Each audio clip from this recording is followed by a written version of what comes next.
Open టాక్కి స్వాగతం.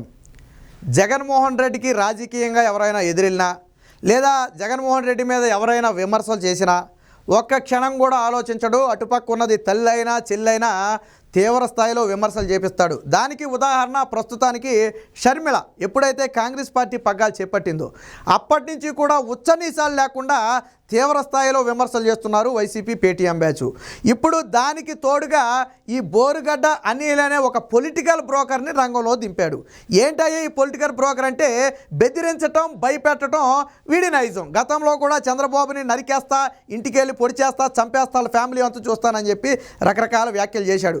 ఎన్ని వ్యాఖ్యలు చేసినా వీడి మీద చర్యలు ఉండవు. ఎందుకనంటే వైసీపీ పార్టీ కుక్క కాబట్టి వారిని పోలీసులు కూడా ఏమీ చేయరు. అంటే లా అండ్ ఆర్డర్ కంట్రోల్ తప్పే విధంగా చేసినా, రెచ్చగొట్టే వ్యాఖ్యలు చేసినా ఇలాంటి వాళ్ళకి మాత్రం వర్తించవు.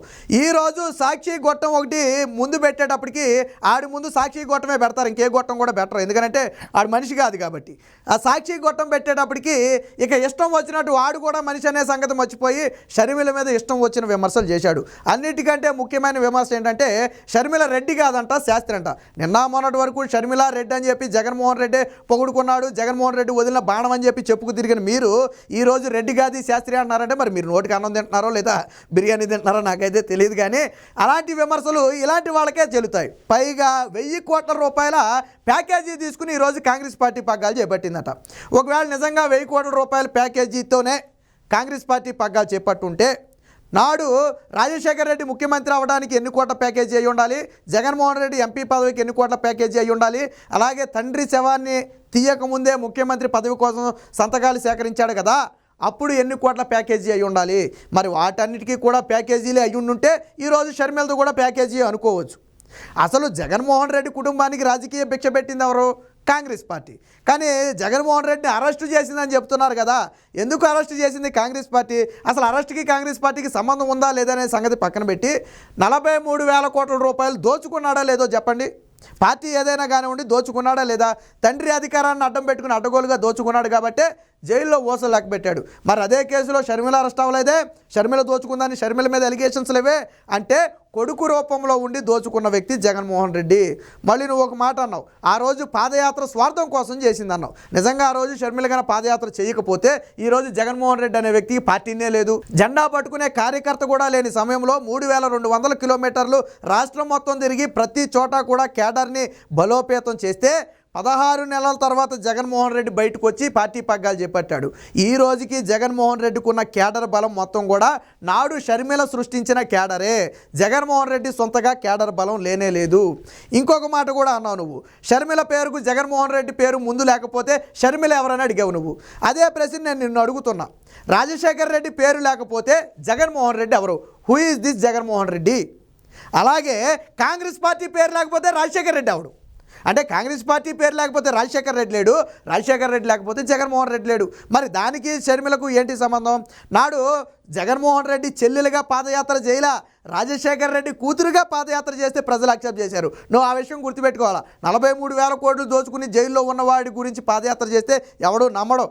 నాడు రాజశేఖర్ రెడ్డి పేరు చెప్పుకుని పాదయాత్ర చేస్తేనే కాంగ్రెస్ పార్టీ కేడర్ అంతా కూడా వైసీపీ పార్టీ కేడర్గా మారింది. ఆ రోజు నిజంగా షర్మిల లేకపోతే ఈరోజు జగన్మోహన్ రెడ్డికి పొలిటికల్ జీవితం ఎప్పుడో ముగిసిపోయేది, రాజకీయ సన్యాసం ఎప్పుడో తీసుకునేవాడు. ఇన్ని రోజులు అసలు రాజకీయాల్లో ఉండేవాడే కాదు నన్ను అడిగితే. సరే రాజకీయాల్లో లేకపోతే ఈ పార్టీకి అరెస్ట్ అయ్యి జైలుకి వెళ్ళేవాడేమో, కానీ అది వేరే విషయం. రాజకీయాల్లో ఉన్నాడు కాబట్టి తన పొలిటికల్ పవర్ని అడ్డం పెట్టుకుని ఈరోజు బయట తిరుగుతున్నాడు. అంటే జగన్మోహన్ రెడ్డి సొంత చెల్లి మీద ఎలాంటి విమర్శలు చేస్తున్నాడు చూడండి.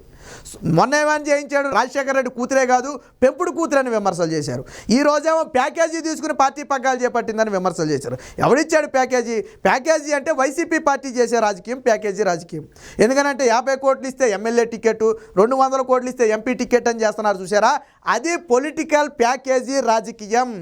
ఒక విధంగా మాట్లాడాలంటే పొలిటికల్ బ్రోకరిజం. నీ భాషలో చెప్పాలంటే అలాగే చెప్పాలి. నువ్వు ఒక పొలిటికల్ బ్రోకర్ కాబట్టి జగన్మోహన్ రెడ్డి చేసేది కూడా అదే. ప్యాకేజీ రాజకీయం అంటే అది. డబ్బులను బట్టి టికెట్లు ఇవ్వడం, డబ్బులు ఎవడెక్కిస్తే వాడికి సీట్లు కేటాయించడం, అది వైసీపీ నైజం.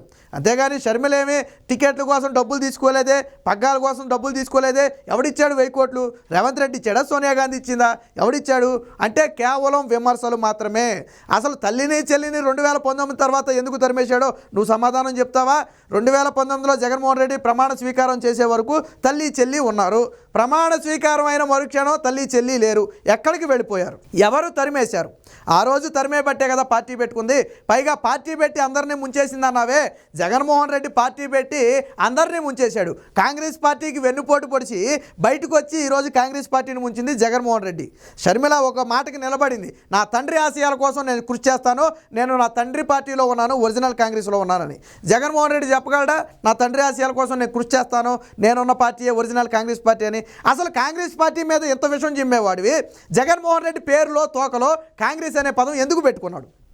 కాంగ్రెస్ పార్టీ అరెస్ట్ చేసింది అంటున్నావు, కాంగ్రెస్ పార్టీ జైల్లో పెట్టింది అంటున్నావు, కాంగ్రెస్ పార్టీ వేధించింది అంటున్నావు, కాంగ్రెస్ పార్టీ కుటుంబాన్ని విచ్ఛిన్నం చేసింది అంటున్నావు కదా.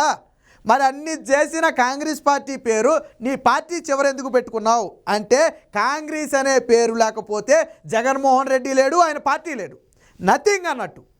అలాంటి దౌర్భాగ్య పరిస్థితి జగన్మోహన్ రెడ్డిది. అలాంటి నువ్వు షర్మిల విమర్శించడం. షర్మిల కూడా ముందే చెప్పింది, ఇలాంటి పొలిటికల్ బ్రోకర్లు వచ్చి చాలామంది విమర్శిస్తారు, ఎంతమంది విమర్శించినా నాలో వహించేది రాజశేఖర రెడ్డి రక్తం. నేను నిజమైన కాంగ్రెస్ పార్టీలో ఉన్నాను, ఆయన ఆశయాల కోసం కృషి చేస్తానని చెప్పి పకడ్బందీగా చెప్పింది. ఇంకా గట్టిగా మాట్లాడితే ఆస్తిలో వాటా, సాక్షిలో కూడా సగం వాటా షర్మిలకే ఉంది, కాదని నువ్వు చెప్పగలవా? ఎన్టీఆర్ తెచ్చిన చట్టం ప్రకారం నాడు మహిళలకు ఆస్తిలో సమాన వాటా హక్కు కదా, మరి ఆ లెక్కని సాక్షిలో సగం షర్మిలదే కదా, సొంత చెల్లెలు అయినప్పుడు సగం షర్మిలదే కదా. అదేమి జగన్మోహన్ రెడ్డి సొంత ఆస్తి కాదు కదా, నాడు తండ్రి అధికారాన్ని అడ్డం పెట్టుకుని దోచుకున్న దాంతో కట్టిందే కదా. అది తప్ప ఒప్ప తర్వాత సంగతి, సాక్షిలో సగం వాటా షర్మిలకే. నీకు దమ్ముంటే మహిళలను గౌరవించే మనస్తత్వం జగన్మోహన్ రెడ్డికి ఉందని నువ్వు అనుకుంటే, తల్లిని చెల్లిని జగన్మోహన్ రెడ్డి తరమలేదని నువ్వు చెబితే, ఈరోజు సగం వాటా సాక్షిలో సగం వాటా ఇమ్మని చెప్పు. అలాగే జగన్మోహన్ రెడ్డి దగ్గర ఉన్న ఆస్తిలో కొంత తల్లికి ఇమ్మని చెప్పు. ఎందుకు ఇవ్వడు అంటే, కేవలం ఆస్తి అడిగారనే కదా, ఆ రోజు వాటా అడిగారనే కదా తల్లిని చెల్లిని కూడా 5 ఏళ్ల పాటు పక్క రాష్ట్రానికి ధరిమేసింది. రాష్ట్ర ప్రజలన్నీ గమనిస్తూనే ఉన్నారు. రాజశేఖర్ రెడ్డి సొంత అభిమానులు కూడా, ఈరోజు ఎవరైతే వైసీపీ అభిమానులు ఉన్నారో వాళ్ళు కూడా ఆలోచనలో పడ్డారు. జగన్మోహన్ రెడ్డి ఇంత నీచానికి దిగజారుతాడా? తల్లి మీద ఎలాంటి బ్రోకర్లతో విమర్శలు చేస్తాడా? అసలు రాజశేఖర రెడ్డి కూతురే కాదంటాడా? ఇలాంటి వ్యక్తినా మనం ఇన్ని రోజులు నమ్మిందని ఈరోజు వాళ్ళు కూడా చెవులు కొరుకునే పరిస్థితి. ఖచ్చితంగా వచ్చే ఎన్నికల్లో మీరందరూ మాట్లాడిన మాటలకు ప్రజలే సమాధానం చెప్తారు.